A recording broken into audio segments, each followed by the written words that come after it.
प्राप्त है या कभी भी होता है तो उसका उद्देश्य भिन्न होता है, और उद्देश्य को छोड़कर वे यहीं पर कोठी बंगले कार सांग सिनेमे ताश खेलते रहते हैं, राजनीतिक गपौड़ मारते रहते हैं, तो विद्यार्थी फेल हो जाते हैं। और फेल होने के बाद फिर उनको कितना कष्ट होता है। और जो बच्चे पढ़ जाते हैं, शिक्षा ग्रहण कर जाते हैं अच्छी लगन लगाकर, आगे चलकर उनको बड़ा सुख प्राप्त होता है। इसी प्रकार आप विद्यार्थी हैं, इस दास के बताए अनुसार ये सिलेबस आप करते रहोगे, अपना दैनिक कार्य भी करते रहो, परमात्मा में विशेष रुचि बनाओ। ज़्यादा समय परमात्मा की महिमा सुनने और सुनाने में, मंत्र के जाप करने में, सुबह शाम और दोपहर की जो नित्य नियम बताए हैं उनके करने में ज़्यादा समय लगाओ। और जो कार्य आप कभी नहीं कर सकते थे और ना ही आप सोच सकते थे कि हमें ये सुविधा प्राप्त हो सकती है इस जीवन में, फिर ये परमात्मा आपको यहाँ के भी सुख देगा। लेकिन इन सुखों से आप परिचित कर दिए जाओगे कि इस सुख को प्राप्त करके परमात्मा में रुचि कम मत करना, नहीं तो आप फिर यहीं रह जाओगे। इसका बहुत भयंकर परिणाम आपको भोगना पड़ेगा। तो पुण्यात्माओं, आप बालक हो, आपको पता नहीं आप किस गंदे लोक में रह रहे हो। ये स्थान ठीक नहीं है। यहाँ पर चाहे आज कोई कितना सुखी नजर आता है और संपन्न परिवार है, सब बच्चे भी अच्छे, कोई सर्विस कर रहा है या कोई अपना बिजनेस ठीक कर रहा है, बाल बच्चे हैं, सारी सुविधाएं उपलब्ध हैं।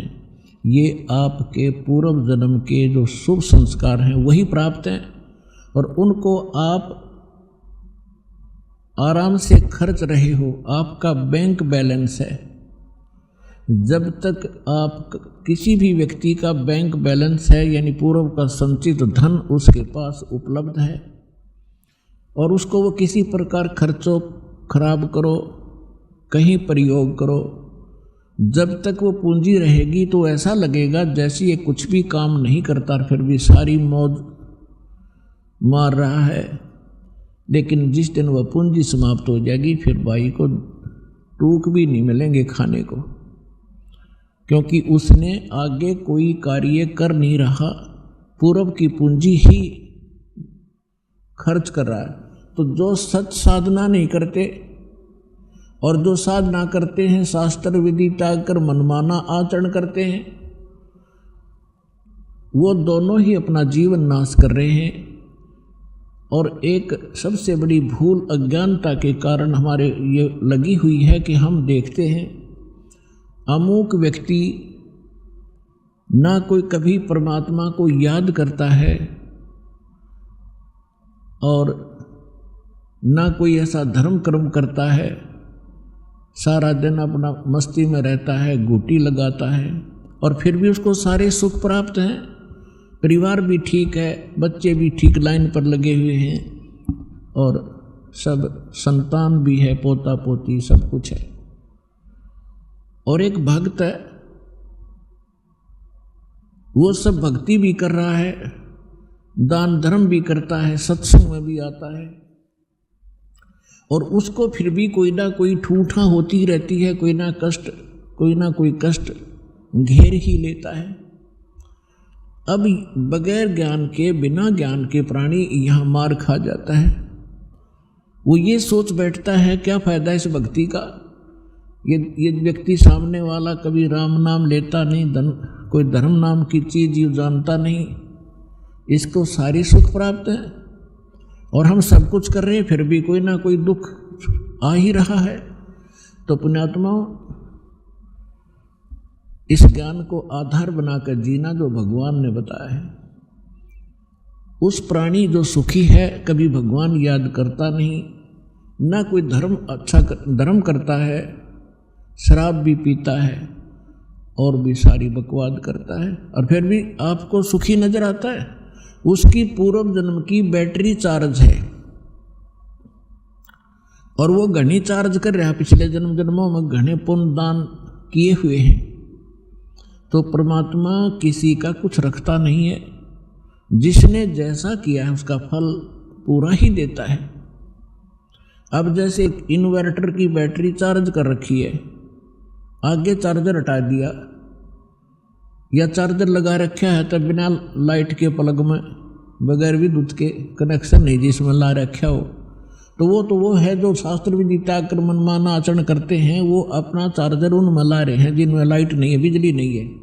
नकली पंथों और संतों के पास गलत साधनाएं करते हैं। और जो बिल्कुल नहीं लगा रही चार्जर, साधना करते ही नहीं, वो फिर भी सुखी हैं, तो वो बैटरी चार्ज है उनकी। और जो नकली स्थान पर प्लग जिसमें बिजली है नहीं उसमें प्लग लगाए बैठे हैं और वो भी सुखी महसूस करते हैं अपने आप को, क्योंकि उनकी भी बैटरी अभी चार्ज है, लेकिन वो चार्जर ठीक नहीं है। और जो नहीं लगा रहे वो भी ठीक नहीं है। जब तक उनके पूर्व जन्म के पुण्य चलेंगे तब तक तो वो सुखी नजर आएंगे, और जब शुरू होगा पाप का दौर, कैर पे कैर टूटेंगे उनके समझ में नहीं आओगी अब बन क्यों कर गई, हमारे साथ क्या बन गई। तो भक्तों को इस बात को ध्यान रखना चाहिए कि परमात्मा, यदि आपको कोई कष्ट भक्ति करते करते भी हो रहा है, एक आध अनजान भक्त कहता है जी मैंने पाठ भी करा दिया, जोत भी बोल दी, सारा भक्ति भी कर रहा हूँ, 1 साल हो गया है और फिर भी मुझे ऐसा हो गया, मेरी भैंस मर गई, कोई लाभ नज़र आ नहीं रहा। अरे भले आदमी, यह भी कोई बात कही आपने, तो बिना समझ का आदमी ये बात कर सकता है व्यक्ति। जैसे सर्दी के मौसम में आपको सलाह दी गई अपने माता पिता के द्वारा, बेटा स्वेटर पहन लो, जराब पहन लो, जूते पहन लो, और सर्दी ज़्यादा है। अब जराब भी पहन रखी हैं, जूते भी पहन रखे हैं, कमीज मोटा पहन रखे और स्वेटर भी पहन रखी है, और फिर भी सर्दी महसूस हो रही है। तो क्या वो बच्चा ये कहेगा कि मैंने सारा कुछ पहन रखा फिर भी सर्दी लग रही है, इन्होंने क्या बचाव किया मेरा। अपने आत्माओं, कई भक्त अनजान कहते हैं मुझे कोई लाभ नहीं हुआ, मैं तो भक्ति ही छोड़ दूंगा।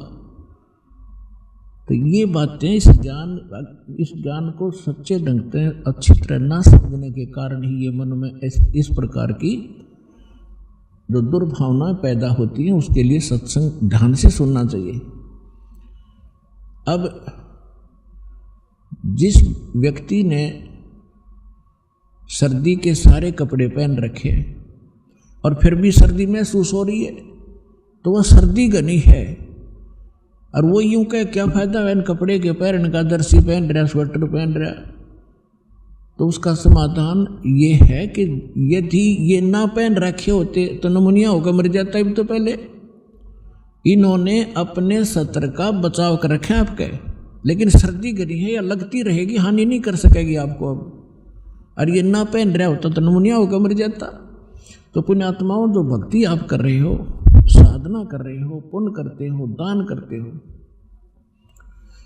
ये आपको स्वेटर, जर्सी और जुराब पर आई जा रही है, और फिर भी कोई हानि हो रही है तो होने दो वो, क्योंकि आपके पाप कर्मों की सर्दी घनी है, लेकिन वो हानि नहीं कर सकती।